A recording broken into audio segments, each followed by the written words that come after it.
बिस्मिल्लाहिर्रहमानिर्रहीम। अस्सलाम वालेकुम। उम्मीद करती हूँ आप सब खैरियत से होंगे। वीडियो की तरफ जाने से पहले अगर चैनल को सब्सक्राइब नहीं किया तो सब्सक्राइब कर दीजिए ताकि आपको मज़ीद इंटरेस्टिंग इस तरह की वीडियोस मिलती रहें, ताकि आपकी मालूमात में इजाफा हो सके। आज की वीडियो में हम बात करने वाले हैं हमारी आँखों में मौजूद सुराख किस वजह से होता है। बहुत कम लोग जानते हैं कि आँखों के नीचे वाले हिस्से में इंतहाई नन्हा सा सुराख होता है, जो कि अक्सर आम आँख से दिखाई नहीं देता, लेकिन कुछ लोगों की आंखों में ये सुराख नुमायाँ दिखाई देता है। इस सुराख का नाम क्या है? इस सुराख को लैक्रिमल पिंक्टम कहा जाता है। आमतौर पर ख्याल किया जाता है कि ये सुराख आंखों में आंसू पैदा करते हैं, जबकि IFL साइंस नामी मशहूर वेबसाइट के मुताबिक ये सुराख आंखों के ड्रेनेज का काम करते हैं।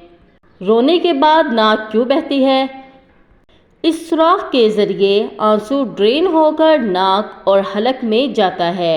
यही वजह है कि रोने के बाद हमें कभी कभी आंसू हलक में गिरते महसूस होते हैं और नाक भी बहने लगती है। और ये सब कुछ सिर्फ आँख में होने वाले इस नन्हे से सुराख की मदद की वजह से ही हो पाता है। अगर आपको वीडियो पसंद आई तो वीडियो को लाइक करना मत भूलिए, चैनल को सब्सक्राइब कर दीजिए। शुक्रिया। अल्लाह हाफिज़।